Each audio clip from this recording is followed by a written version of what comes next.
آله وصحبه ومن والاه.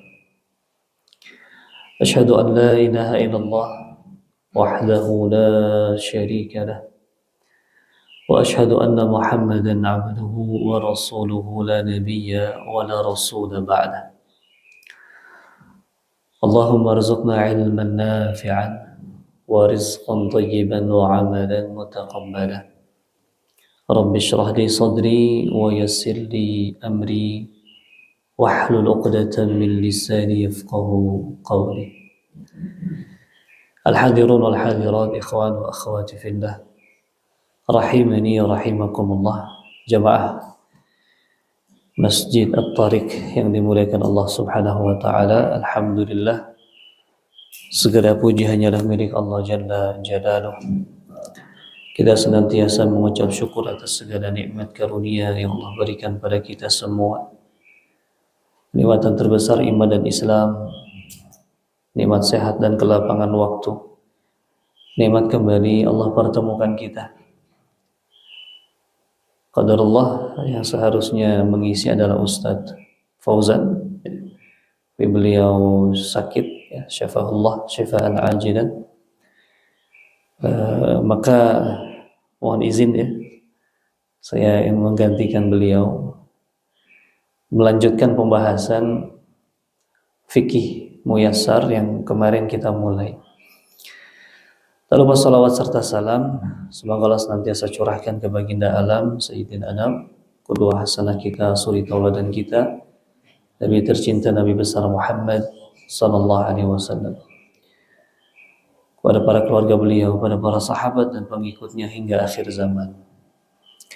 Jamaah yang berbahagia, insyaallah di pagi hari yang penuh berkah ini bertepatan dengan tanggal 21 Rabiul Awal 1447 Hijriah.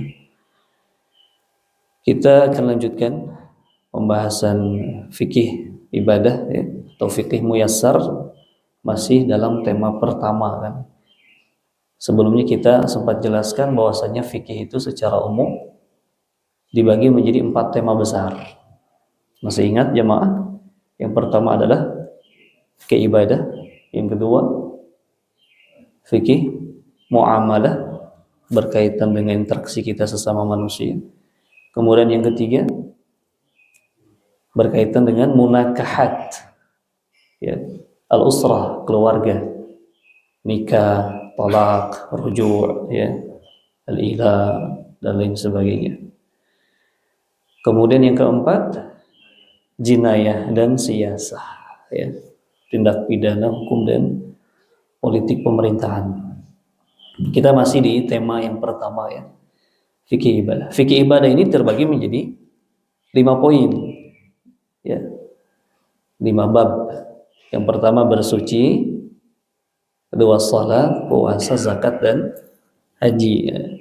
Bersuci sempat kita bahas kemarin 2 pembahasannya. Yang pertama berkaitan dengan definisi taharah, ya.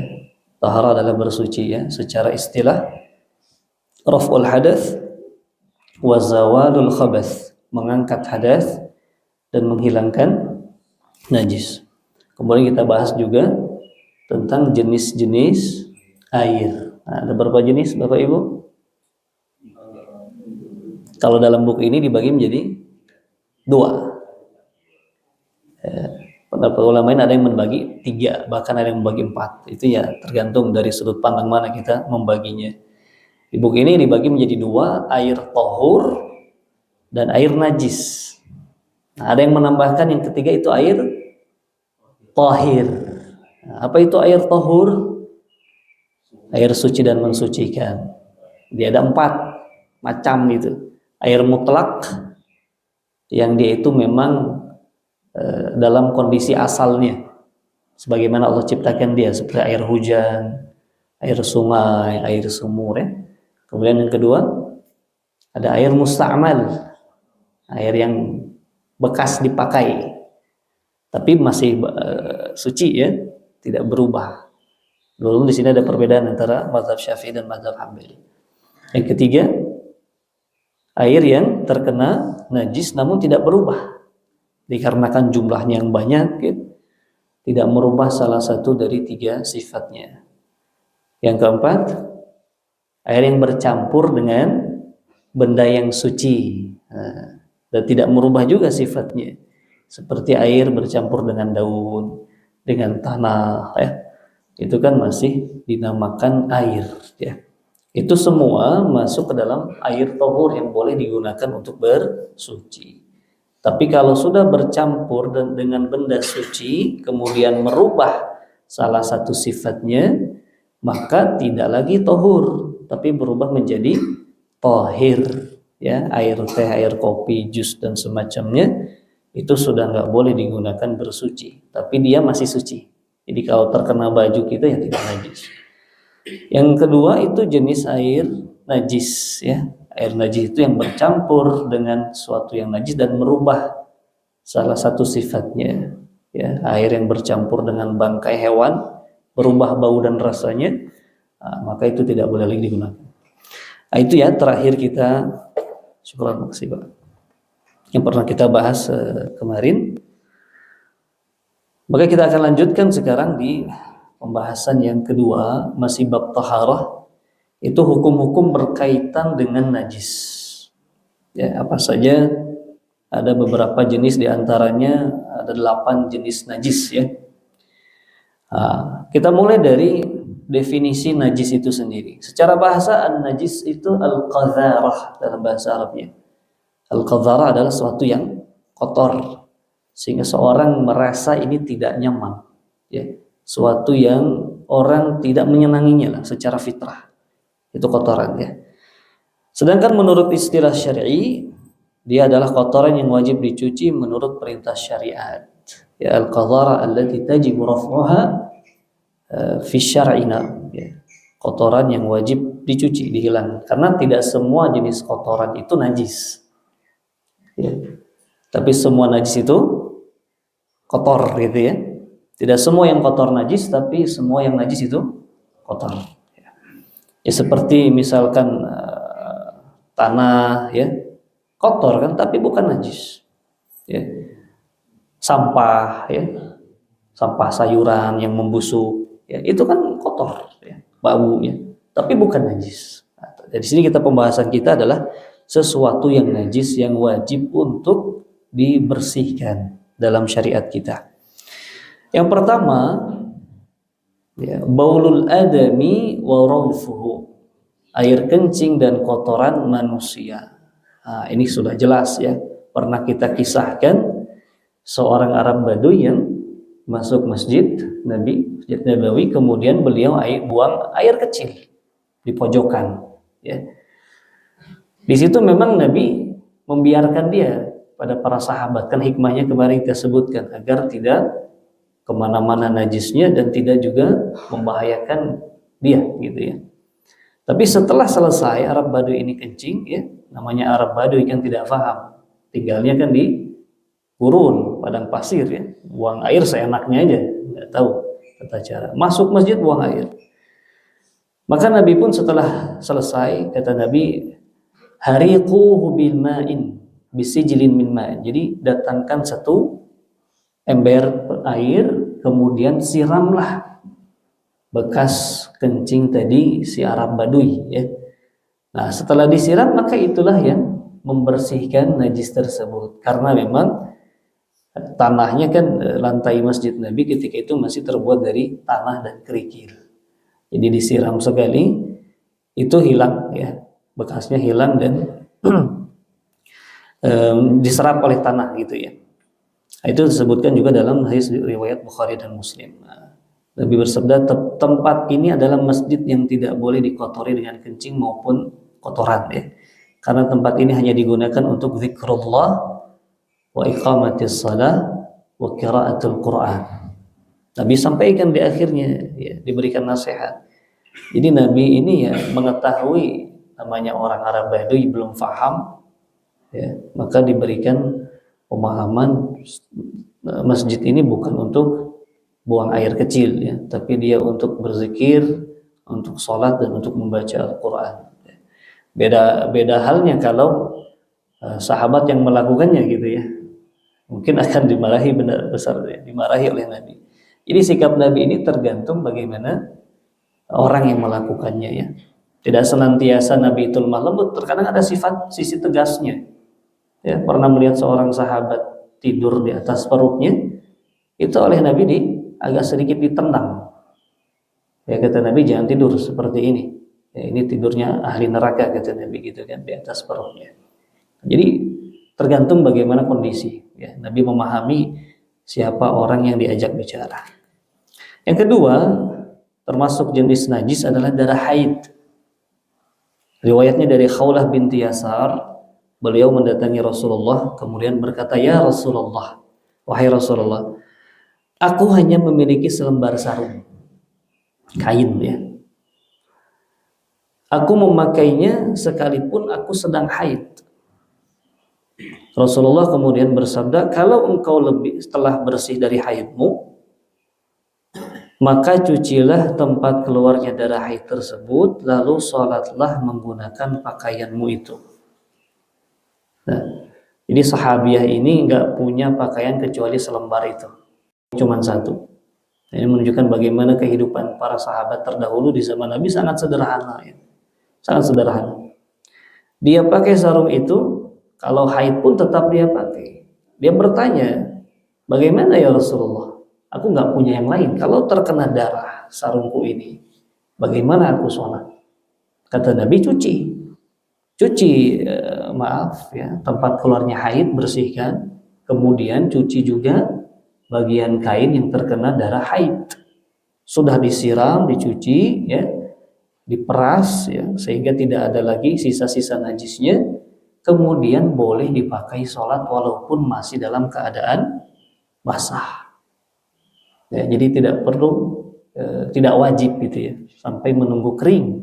Kalau memang tidak ada kain lain atau dalam kondisi darurat di luar misalkan dan sebagainya terkena najis, ya sudah tinggal cuci saja bagian yang terkena najisnya, kemudian diperas gitu ya, peras sampai darah sisa-sisa najisnya hilang. Setelah itu boleh dipakai untuk sholat. Nah, di sini ada tambahan penjelasan, semua darah selain darah haid hukumnya suci. Nah, ini memang menjadi perselisihan juga di antara ulama. Ya, memang mayoritas ulama jumhur selain mazhab Imam Ahmad itu menganggap darah itu, darah manusia ya, itu adalah najis. Pendapat mayoritas ulama. Cuman pendapat Imam Ahmad, beliau lebih condong bahwasanya darah yang najis itu hanya darah haid. Sedangkan darah manusia itu tidak najis. Dengan dalil apa? Dalilnya di sebuah riwayat, seorang musyrik yang pernah menombak muslim saat ia sedang sholat. Ya, kisahnya seorang sahabi ya, yang sedang berjaga-jaga di malam hari sambil sholat malam.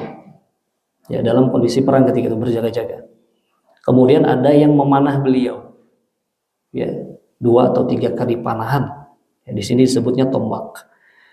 Kemudian dia tetap melanjutkan sholatnya dan mencabut panah tersebut.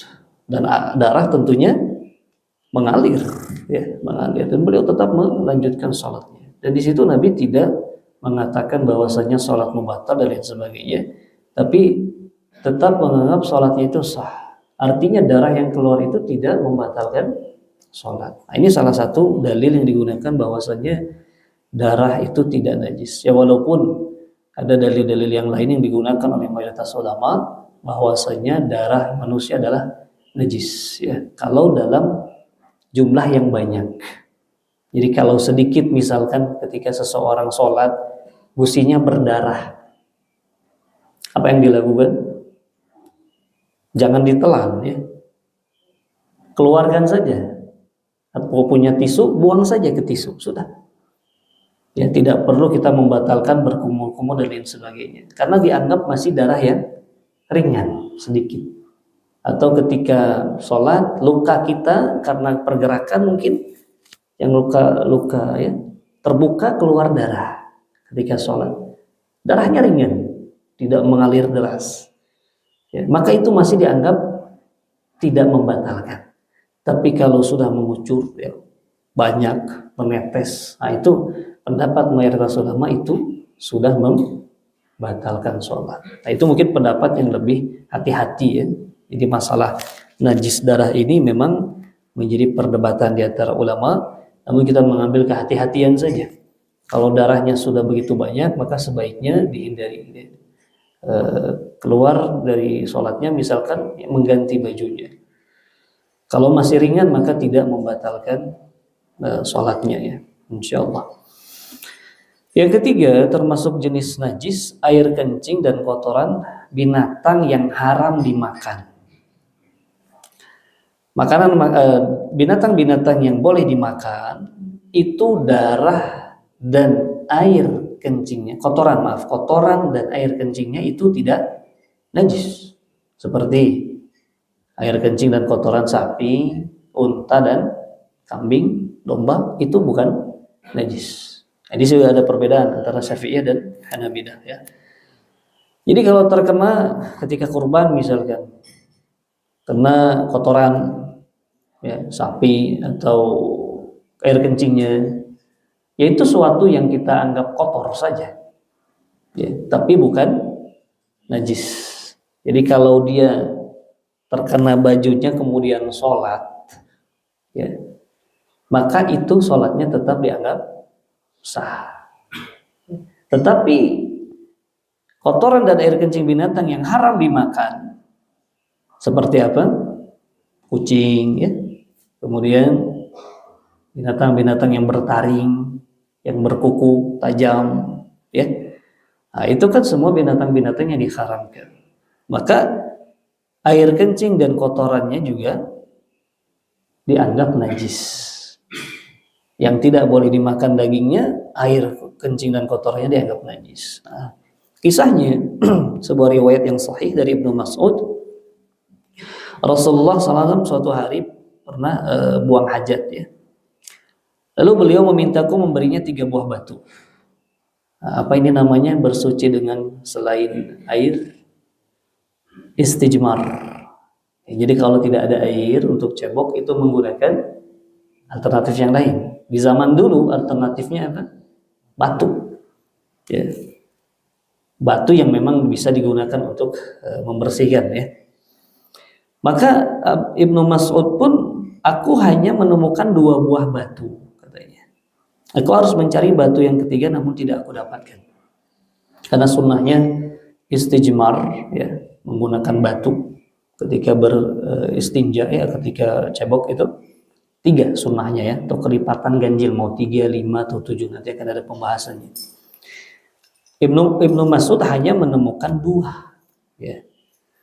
Lalu aku ambil kotoran hewan yang sudah kering. Ketika itu kotoran hewannya apa? Kotoran hewan keledai, himar. Nah, keledai yang jinak ini kan tidak boleh dimakan dagingnya ya, dagingnya haram. Keledai yang ditunggangi itu. Maka kotorannya pun juga najis. Maka itu ketika Ibnu Mas'ud memberikan kepada Nabi 2 buah batu dan kotoran yang kering itu kan sudah seperti batu ya. Kalau kotoran yang sudah mengering itu sudah keras. Maka Nabi pun mengambil 2 batunya dan membuang kotoran hewan tadi. Kemudian Nabi bersabda, ya kotoran ini adalah riksun. Riks itu adalah najis. Nah dari situlah ulama mengambil pendapat bahwasanya kotoran hewan yang tidak boleh dimakan dagingnya hukumnya adalah najis. Kebalikannya, cara berdalil dengan kebalikannya adalah kotoran hewan yang boleh dimakan tidak dianggap najis. Ya, kena kotoran ayam, ya, kena kotoran sapi, kambing, itu tidak najis. Aja sebuah yang kotor saja. Ya kita bersihkan saja karena bau dan lain semacamnya. Tapi kalau misalkan kita lupa kemudian sholat terkena kotoran hewan-hewan yang dimakan tadi, itu tidak membatalkan. Ya. Sedangkan yang tidak dimakan itu adalah najis, maka sholatnya batal. Gitu. Lalu bagaimana status air kencing dan tai binatang yang halal dimakan tadi sudah kita jelaskan. Ya, itu diperbolehkan. Bahkan Nabi pernah memerintahkan sekelompok orang yang datang ke Madinah, kemudian mereka sakit. Ya. Nabi memerintahkan mereka untuk meminum ya air kencing dan susu unta. Ya. Pernah mencoba ketika umroh ke peternakan unta, ya, diberikan air kencing unta. Memang sedikit tabu ya bagi kita, tapi itu Nabi sampaikan itu merupakan dawa gitu ya, obat gitu. Dan itu dilakukan oleh orang-orang yang tadi datang ke Madinah, mereka sakit demam, maka Nabi suruh mereka, kamu ambil saja air susunya dan kencingnya karena dicampurkan. Air kencing itu campurkan dengan susu yang unta kemudian diminum. Dan insya Allah mereka sembuh ya. Itu hadis riwayatnya Imam Bukhari. Jadi hadisnya sahih. Dan dari sini ulama mengambil pendapat bahwasanya kalau seandainya air kencing unta itu najis, Nabi tidak akan mungkin menyuruh mereka untuk meminumnya. Ya, kan nggak boleh minum najis. Tapi karena Nabi memerintahkan, itu dalil berarti air kencing itu tidak najis, suci air kencing unta itu. Walaupun nanti akan ada perdebatan. Ada yang menganggap oh itu kekhususan unta. Ya, ada yang menganggap oh tidak, itu tidak menjadi kekhususan unta, itu dikiaskan ke hewan-hewan yang lain yang boleh dimakan. Nah, itulah di situ ada perdebatan juga. Tapi intinya kotoran dari binatang yang boleh dimakan yaitu tidak najis ya. Kemudian yang keempat, bangkai hewan. Semua binatang yang mati bukan karena disembelih secara syar'i. Ya, seperti ya tadi hewan ternak ya, sapi, unta, kambing, kalau mati dalam keadaan belum disembelih secara syariat yang benar, maka hukumnya bangkai. Ya, terjadi ketika kurban ya, belum sempat disembelih sudah kabur sapi ini, kabur ke jalanan, ternyata terlindas oleh truk misalkan, mati dia, matinya maka menjadi bangkai. Boleh dimakan atau tidak? Tidak boleh.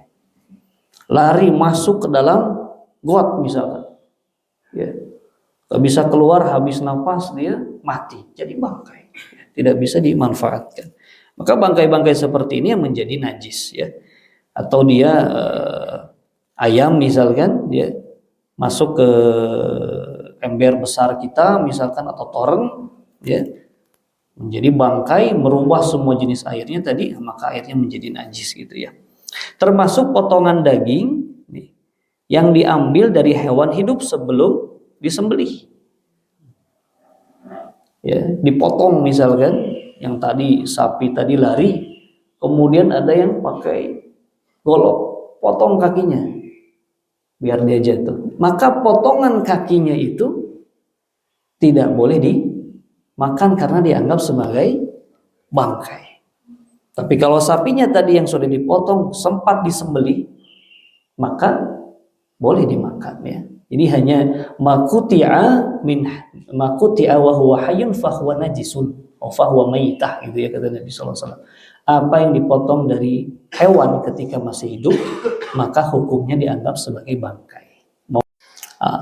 Namun tidak semua bangkai hewan itu najis. Ada pengecualian. Ada dua jenis bangkai yang tidak dianggap najis. Yang pertama, ikan dan belalang. Ya, bangkai ikan dan belalang. Sebagaimana sabda Nabi SAW, uhillat lana maitatan wa daman. Dihalalkan bagi kita memakan dua jenis bangkai dan memakan dua jenis darah. Apa dua jenis bangkai? As-samak wal jarad. Samak itu ikan, jarad itu belalang. Sedangkan dua jenis darah, al-kabid wa tihal, hati dan limpa. Hati itu kan dari darah sebetulnya. Kalau darah hasil sembelihan kita tampung, itu lama-lama akan membeku seperti agar ya, itu mirip dengan hati gitu ya. Itu darah sebetulnya, tapi diperbolehkan kita memakannya. Nah, dua jenis tadi ikan dan belalang ya. Jadi ikan kemarin kita sampaikan, kalau kita temukan ikan mengapung misalkan di kolam kita, ya sudah menjadi bangkai, sudah mati, tapi masih layak dimakan, makan saja. Ya, itu halal. Di lautan pun seperti itu. Belalang juga, belalang dimakan atau tidak? Boleh dimakan. Ya, simut ya kalau bahasanya. Boleh, ada sebagian yang suka. Nah, itu boleh dimakan ya, walaupun sudah menjadi bangkai, tetap boleh dimakan. Yang kedua, bangkai hewan yang tidak bernyawa, maksudnya di sini tidak memiliki darah yang mengalir, seperti lalat, ya, kemudian serangga-serangga kecil, ya, seperti nyamuk. Ya, itu kan kalau kita tepuk tidak ada aliran darah yang banyak, itu kan sedikit saja ya, mungkin darah yang udah pernah dia hisap saja. Apakah bekas tepukan kita, ya, bekas bangkai si nyamuk ini najis atau bukan? Tidak najis. Lalat pun begitu, dia hanya kotor saja, betul. Ya, mungkin ada kuman bakterinya, iya. Jadi cuci saja, tapi bukan najis. Ya. Termasuk si lalat kalau masuk ke tempat minum kita, ya, maka apa kata Nabi? Celupkan, tenggelamkan. Karena di sayap yang satu itu penyakit, di sayap yang lainnya adalah penawar, kata Nabi. Dalam hadis yang sahih Nabi sebutkan, nah ini, jika seekor lalat hinggap di minuman kalian, maka tenggelamkanlah, kemudian keluarkanlah. Karena di satu sayapnya ada penawar bagi penyakit yang dibawa oleh sayapnya yang lain. Nah, sudah ada penelitiannya itu. Ternyata betul memang. Ketika si dua sayap ditenggelamkan, maka itulah yang menghilangkan penyakit yang dibawa tadi oleh si lalat, ya. Dan minum saja airnya. Ya, terkadang ada orang yang terlalu ya jijik gitu ya. Dia baru bikin jus kopi misalnya atau apa teh, ada lalat, sudah buang saja. Nah, itu kan tabzir ya. Wazir, betul ya, tabzir. Jadi celupkan saja, kata Nabi, angkat, sudah minum. Ya, insya Allah tidak mengapa. Dan kita yakin ini hadisnya sahih ya. Hadisnya riwayat Bukhari dan Muslim, muttafaq alaih. Ya, jadi kita yakin itu. Dan hadis Nabi tidak perlu khawatir nanti sakit perut dan lain semacamnya ya. Siapa yang memberitahu Nabi tentang ini? Kan belum ada penelitian ketika itu. Itulah murni wahyu ya. Wahyu dari Allah Subhanahu wa taala. Nah, ini pengecualian dari bangkai ya. Kemudian yang kelima, termasuk jenis najis, nah, jelas ini ya. Daging khinzir ya. Apa itu khinzir? Babi. Ya. Allah sebutkan dalam surat Al-An'am ayat 145. Surat Al-An'am 145. Qul la ajidu fima uhiya ilayya muharraman alayya min ta'imin yat'amuhu illa an takuna maytatan aw daman masfuhan aw lahma khinzir. Artinya katakanlah, tiadalah aku peroleh dalam wahyu yang diwahyukan kepadaku sesuatu yang diharamkan bagi orang yang hendak memakannya, kecuali kalau makanan itu maitah, bangkai, atau daman masfuhan, darah yang mengalir, au lahma khinzir, atau daging babi. Daging babi ini bukan hanya saja haram, tapi dia juga najis. Ya. Kalau terkena dagingnya ya najis, harus dicuci. Ya. Bahkan sebagian mengatakan ya mencucinya seperti mencuci dari air liur anjing. Bahkan lebih buruk katanya ya, babi itu lebih buruk dari anjing. Anjing itu masih bisa diajarkan, dipakai untuk berburu, masih dipakai untuk menjaga kebun. Tapi kalau babi, ya, dia bisanya hanya merusak. Ya. Makanya dia lebih buruk. Sebagian ulama mengatakan kalau terkena najisnya babi ini ya sama cara mensucikannya dengan air liur si anjing tadi ya, dengan menggunakan tanah ya. Ya, salah satunya sampai 7 kali. Yang keenam, jenis najis yang keenam adalah liur anjing, pernah kita bahas ya kemarin. Sabdanya tuhur ina ahadikum idza walagha fihi al-kalbu an yaghsilahu sab'a marrat ulahunna biturab. Yang artinya bersihnya bejana kalian jika dijilati anjing adalah dengan mencucinya sebanyak 7 kali. Cucian pertamanya menggunakan tanah. Mau langsung tanah diambil ke piring kita, ke gelas, ke bejana kita, kemudian 6 kali setelahnya disiram air. Atau tanahnya dicampur dengan air, ya, sambil dibersihkan. Setelahnya disiram 6 kali. Yang ketujuh, madhi. Ya, apa itu madhi? Madhi itu ma'un abyad syafafun, ya, walazijun. Air cairan berwarna putih, bening dan lengket yang keluar dikarenakan adanya rangsangan syahwat. Ya. Jadi kan dari apa yang keluar dari seorang itu selain air kencing ada 3 air. Selain air kencing, ya.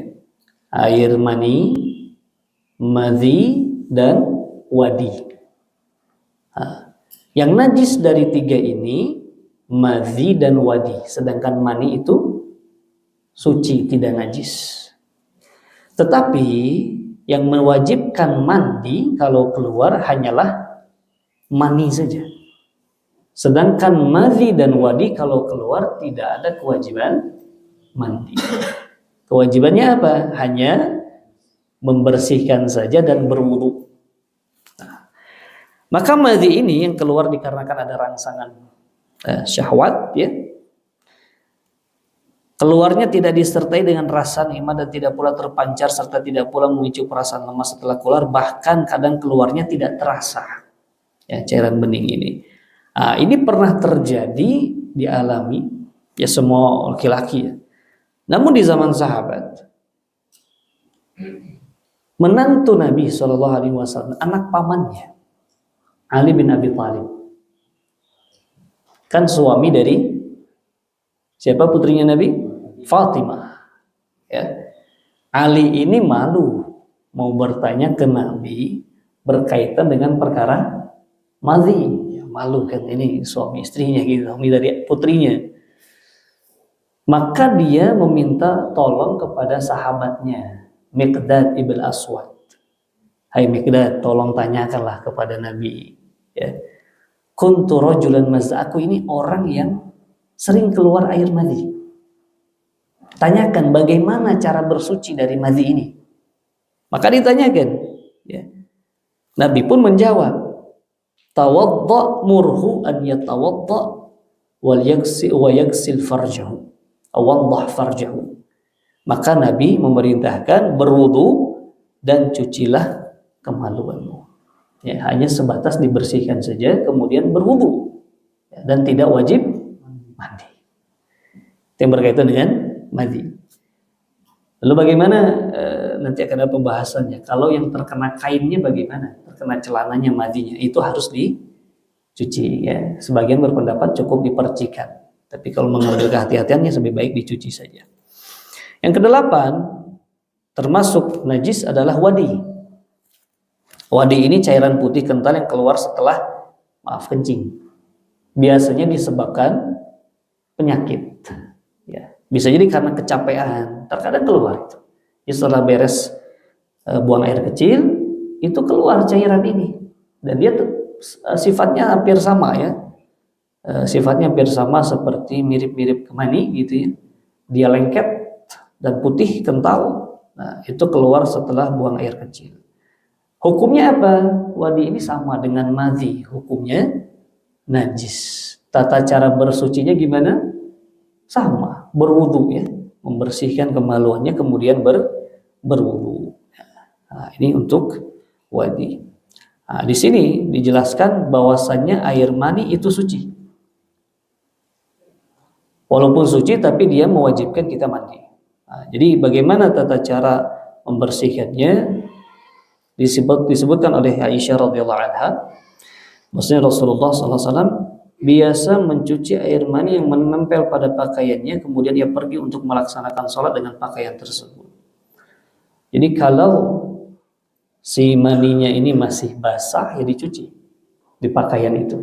Kemudian setelah dicuci bersih, ya, bagian yang terkena itu saja itu sudah boleh dipakai untuk, dan Nabi memakainya. Ya kalau di zaman sekarang kan pakaian sudah banyak. Ya, zaman dulu sulit.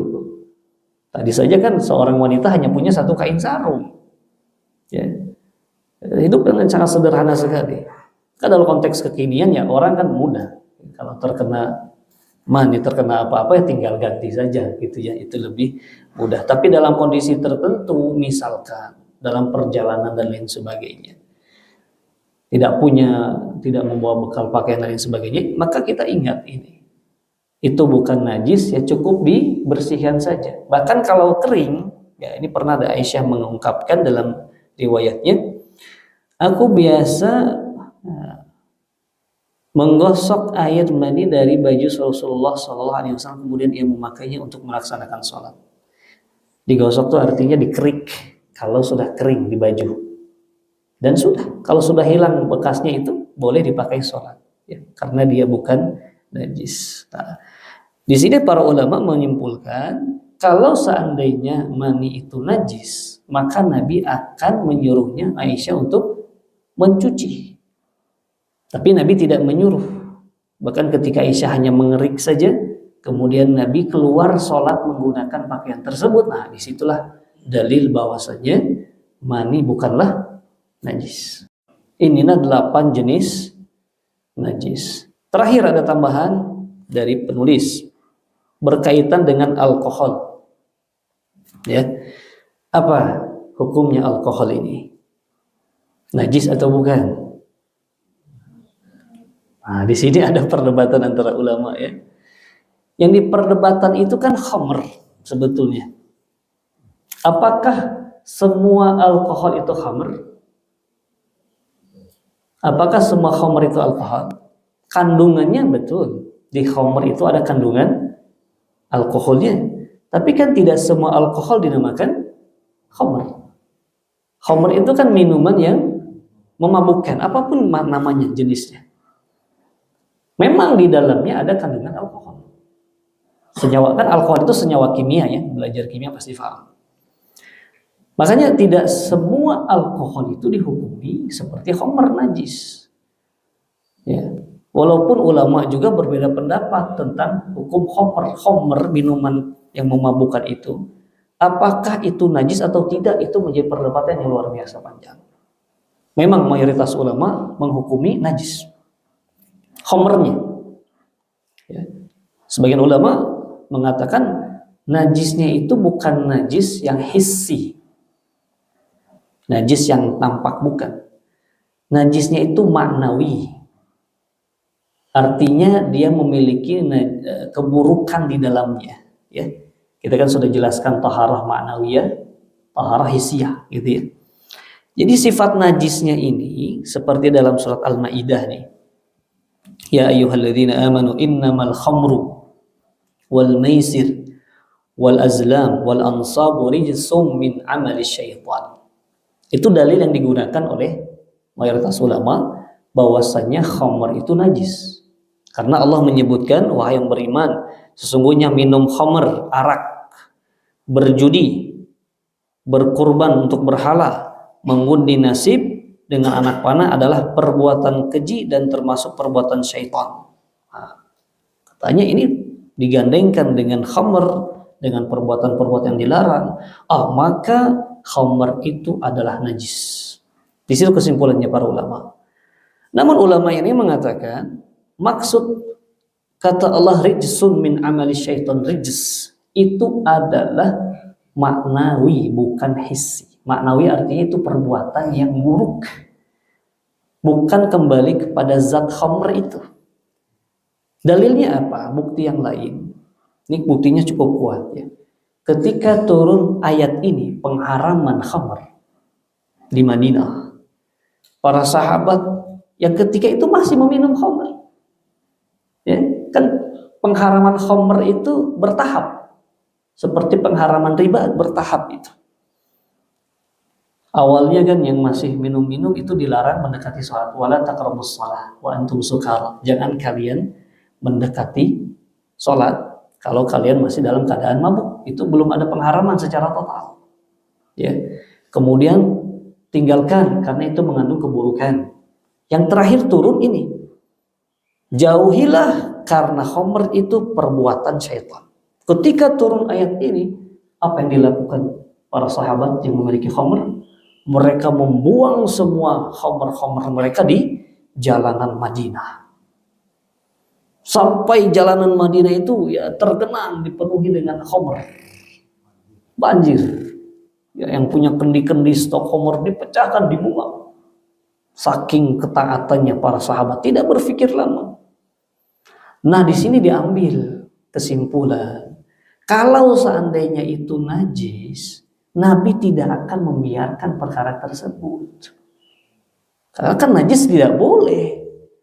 Ya, larangan kita buang air di jalanan tempat orang lewat itu kan termasuk orang yang dilaknat bahkan. Jadi orang yang suka buang air sembarangan nih, maaf ya, terkadang kita ke taman kota ya, di ujung-ujungnya itu terkadang bau pesing gitu. Ini orang-orang yang buang air di tempat-tempat umum itu kena hadis Nabi. Ya, Allah melaknat orang-orang yang buang hajat di jalanan manusia, tempat umum. Nah, itu alasan kenapa khamr tidak dianggap najis, karena kalau najis Nabi tidak akan membiarkan para sahabat membuang khamr-khamr mereka di jalanan. Nah, gitu ya. Jadi dua pendapat tadi sudah kita sampaikan. Lalu bagaimana dengan alkohol? Ya, alkohol yang ini khamr ya. Bagaimana alkohol yang ada di dalam parfum? Nah, itu kan menjadi perselisihan juga. Parfum rata-rata itu mengandung alkohol untuk mengencerkan, karena kalau tidak diencerkan dia tidak kuat aromanya, sulit untuk disemprotkan. Kecuali yang oles. Yang oles rata-rata tidak pakai alkohol. Tapi yang pakai alkohol bagaimana? Nah, ini ulama menjelaskan, termasuk fatwa ulama Saudi, bahwasanya parfum yang beralkohol itu hukumnya suci, tidak najis. Kenapa? Karena alkohol yang digunakan dalam parfum itu bukan jenis alkohol yang terdapat di dalam khamr. Kan macam-macam alkohol itu, ada etanol, ada metanol, ada absolut. Ya, Ustadz Muhammad Abdul Tuasikal punya penjelasan, kalau beliau ahli kimia ya, yang punya website rumaisa.com, ya, beliau punya artikel, beliau jelaskan itu. Memang beliau ahli kimia, kimianya pun di Saudi. Jelaskan itu jenis-jenis alkohol. Alkohol yang ada di dalam parfum itu jenisnya kebanyakan kalau tidak etanol, itu absolut. Dan dua jenis itu kan tidak pernah digunakan untuk minuman. Karena kalau diminum itu bisa rahimahullah sudah. Ya, masalah mati itu sudah bisa meninggal orang itu. Karena alkohol jenis itu hanya untuk pemakaian luar. Ya, kalau dicampurkan dengan minuman, nggak bisa diminum. Itu sama dengan seperti alkohol digunakan untuk pembersih lantai dan lain semacamnya. Itu yang digunakan di parfum. Jadi parfum yang memiliki etanol dan alkohol lainnya itu masih aman untuk digunakan, bahkan untuk sholat sekalipun. Ya, itu pendapat. Bagi yang merasa tidak nyaman, saya mah lebih baik pakai parfum yang non alkohol, ya silahkan. Kalau lebih menenangkan, silahkan. Itu lebih bagus sebetulnya ya, yang tidak menggunakan alkohol. Karena sebagian penelitian juga terlalu sering menggunakan parfum yang beralkohol, itu ketika disemprotkan itu sebagiannya terhirup. Apalagi yang ada gasnya ya, yang sifatnya itu gas, ya, spray. Itu kalau dalam jangka waktu yang lama penggunaannya itu bisa berbahaya. Ya, jadi silahkan. Hanya saja kalau sekali menggunakan parfum alkohol tidak perlu khawatir apakah boleh sholat dengan menggunakan atau tidak ya. Sudah dijelaskan bahwasanya itu suci, tidak najis ya. Wallahu taala alam bissawab. Sampai di sini jamaah ada pertanyaan mengenai jenis-jenis najis. Sebelum kita lanjut ke cara membersihkan najis. Sebetulnya sudah sempat disinggung tadi ya.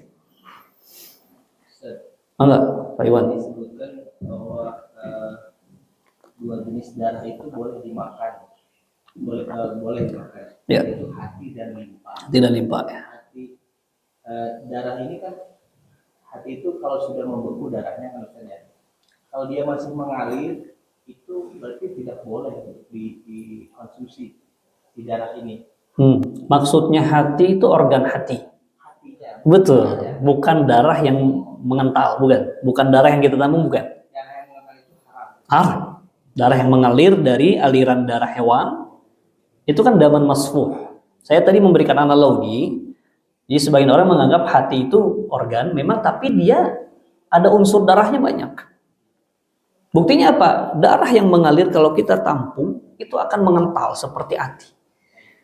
Ya, itu yang haram. Tapi kalau organ hati dari hewan yang boleh dimakan, ayam, ya, unta, kambing, sapi, hatinya itu halal.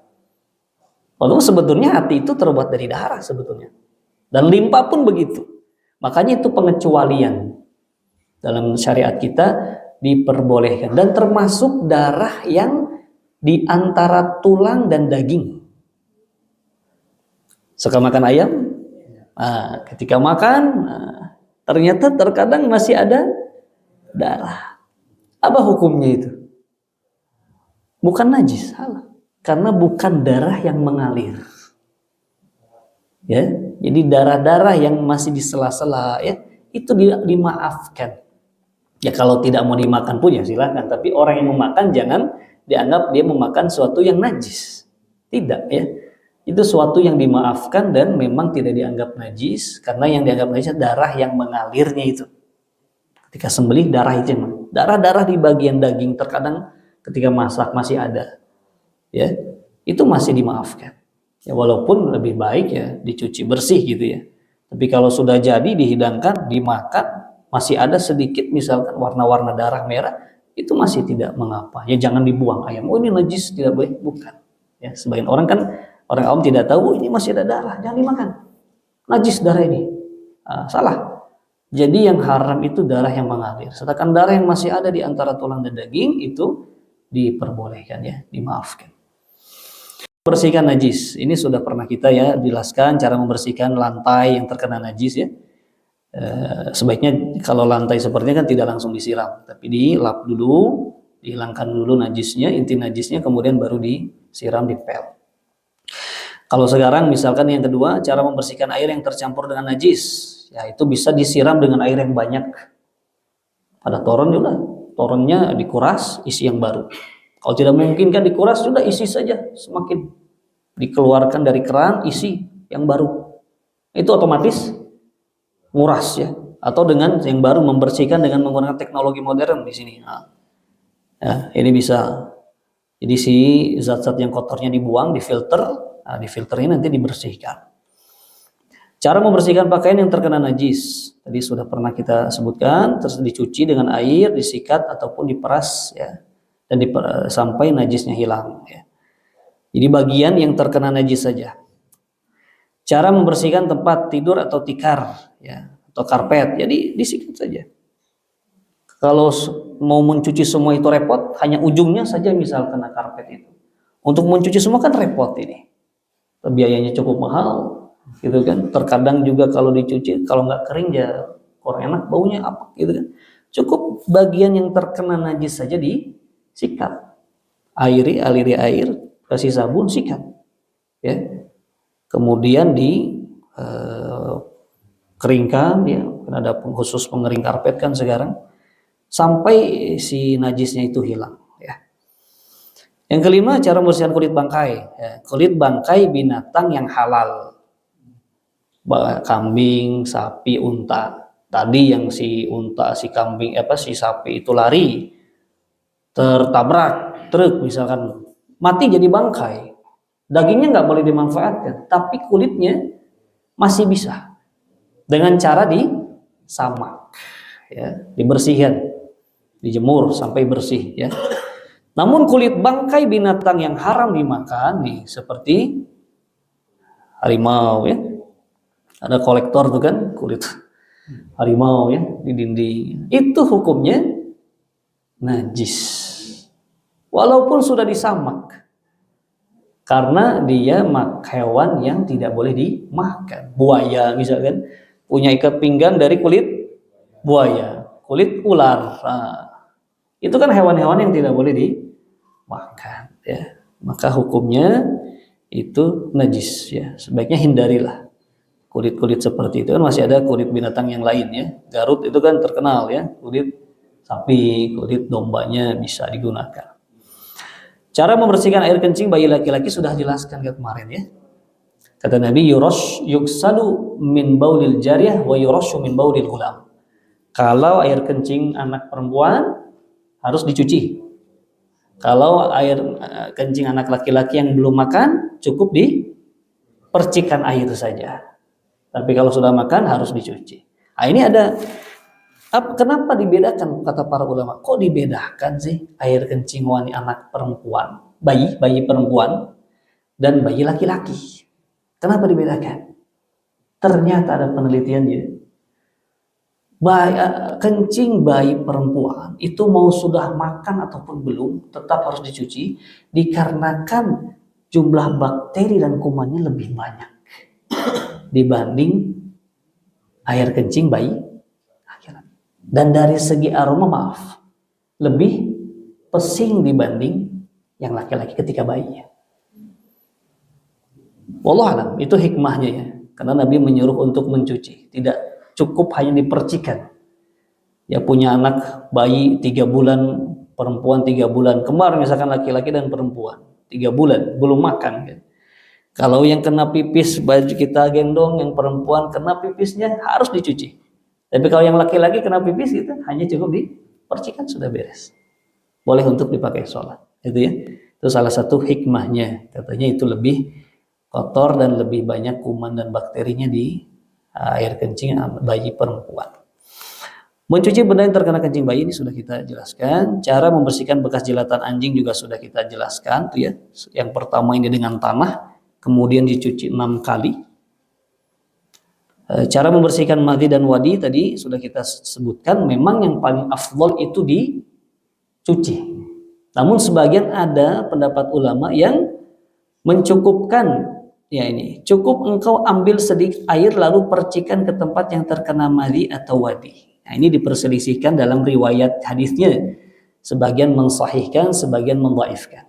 Bagi yang melemahkan maka dia tidak mengambil pendapat ini. Dia tetap harus mencuci bekas madhi dan wadi. Bagi yang menhasankan atau mensahihkan hadis ini, maka dia hanya cukup memercikan saja. Tapi yang paling afdal tadi kita keluar dari khilafnya. Sebaiknya kalau terkena madhi dan wadi ya sudah dicuci saja, ya, biar tidak meragukan. Cara membersihkan darah haid tadi sudah kita jelaskan. Cara membersihkan sendal atau sepatu itu cukup kalau kita tahu menginjak sesuatu misalkan najis, ya, kotoran kucing dan sebagainya, itu cukup digosokkan saja ke tanah, ya. Jika seorang menginjak najis maka tanah yang diinjaknya dapat membersihkannya, ya. Jadi si najisnya itu intinya dihilangkan, gosokkan ke tanah, ke kerikil, itu tanah itu mensucikan. Jadi tidak perlu disiram.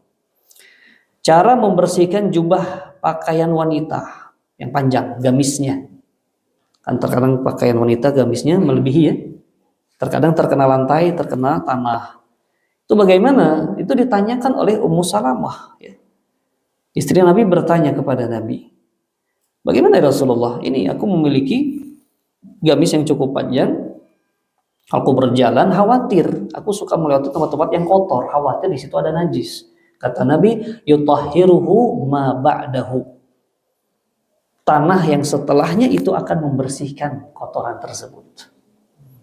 Selama tidak ada bukti bahwasanya najis itu ada di pakaian tersebut.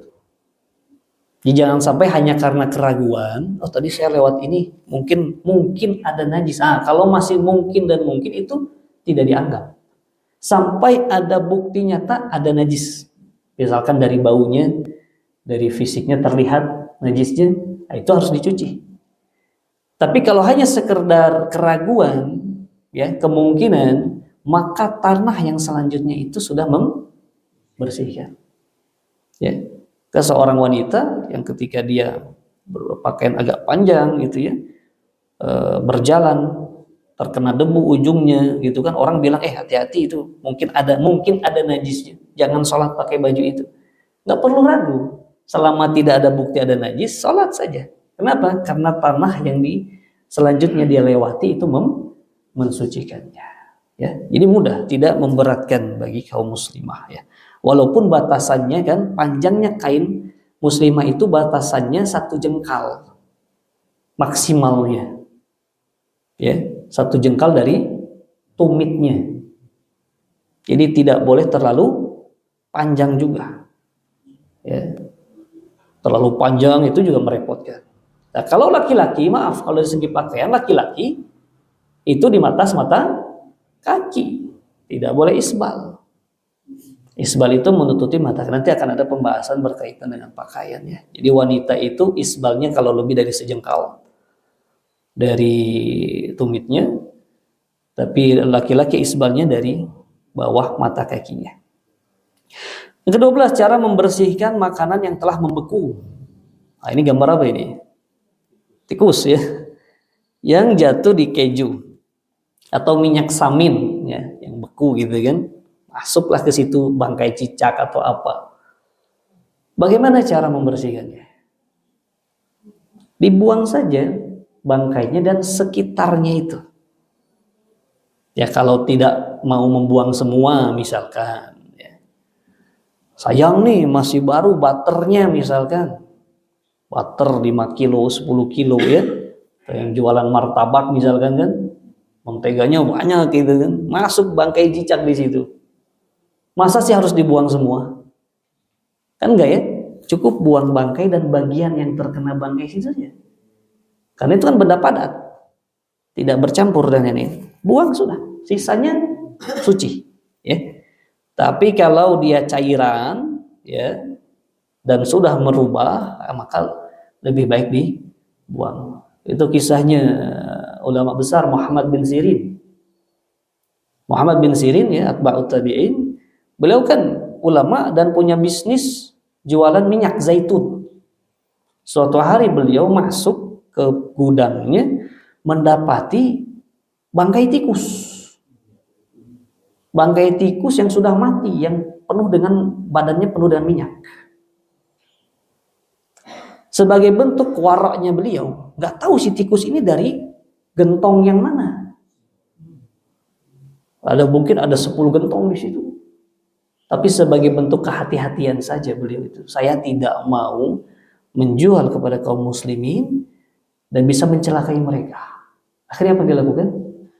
Dibuang semua minyak zaitunnya itu sebagai bentuk kehati-hatian. Ya, itu pilihan dia beliau. Ya.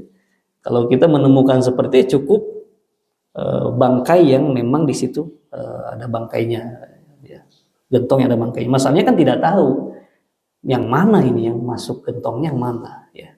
Maka meragukan ya beliau buang semua itu sebagai bentuk waraknya beliau. Kemudian cara membersihkan permukaan benda yang licin seperti cermin itu cukup dihapus saja ya, dilap ya, kemudian disemprot dengan air ya, pembersih, hilang sudah. Beberapa permasalahan berkaitan dengan najis. Hukum asal semua benda adalah suci. Ini kaidah ya, harus kita fahami. Al-aslu fil asya at-taharah. Al-aslu fil asya at-taharah ya. Asal, hukum asal segala sesuatu adalah suci. Ini bahan beja yang kita pegang, kursi, karpet. Kalau orang bilang bisa jadi di situ ada najis. Bisa jadi, kemungkinan. Itu kan baru kemungkinan. Selama tidak ada bukti, maka hukum asalnya suci. Ya. Apabila suatu benda terkena najis dan sulit diketahui batasannya, maka benda tersebut harus dicuci keseluruhan. Tadi kita ingat kena najis nih, misalkan kencing anak kita yang sudah besar, berumur ya, sudah makan. Tapi lupa daerah mana nih yang terkena najis. Dicari-cari baunya juga mungkin nggak terlalu menyengat. Gitu. Ya sudah cuci semua, karena meragukan. Ya. Jadi kalau meragukan lebih baik hilangkan keraguan tersebut dengan mencuci semua. Jika najis berubah bentuk seperti kotoran binatang yang kering berubah menjadi abu karena terbakar, maka hukumnya menjadi suci. Ya. Kotoran binatang yang tidak dimakan terbakar menjadi abu, nah seperti ini, maka hukumnya menjadi suci karena sudah berubah bentuk. Ya. Sampai di sini jamaah, beres pembahasan bab kedua berkaitan dengan hukum-hukum seputar najis dan tata cara membersihkan najis. Ada pertanyaan? Mangga, tafadhal. Tafadhal. Terkait kalau tidak salah tadi disampaikan bahwa hewan yang diharamkan dimakan Ya. najis. Ya. Terkait itu ada, kalau tidak salah saya dengar bahwa ada hadis terkait pengecualian terhadap kucing. Bahwa kan kalau kucing kalau tidak salah di hadisnya disampaikan bahwa hewan yang ada di sekitar kalian, betul. najis. Penjelasan. Ya. Yaitu dalilnya ketika Nabi ditanya tentang kucing, Nabi bersabda innaha laysat binajis. Innaha, sesungguhnya kucing ini laysat binajis, bukan najis. Wa innama minat tawafina alaikum wat tawafat. Ini hewan-hewan yang senantiasa di sekitar kalian, masuk keluar rumah kalian. Bayangkan kalau dia najis. Repot sekali kita. Yang dimaksud di sini najisnya adalah bukan kotorannya tapi badannya, air liurnya. Jadi kalau dia minum misalkan dari ember kita, gayung kita, ya, maka itu tidak dianggap najis. Badannya, ya, kita elus-elus gitu kan, nempel-nempel ke kita gitu kan, dan lain sebagainya, tidak dianggap najis. Tapi yang najis adalah kotorannya, air kencingnya dan kotorannya itu dianggap najis. Begitu ya. Jadi penjelasannya bukan badannya yang najis tapi kotorannya dan air kencingnya.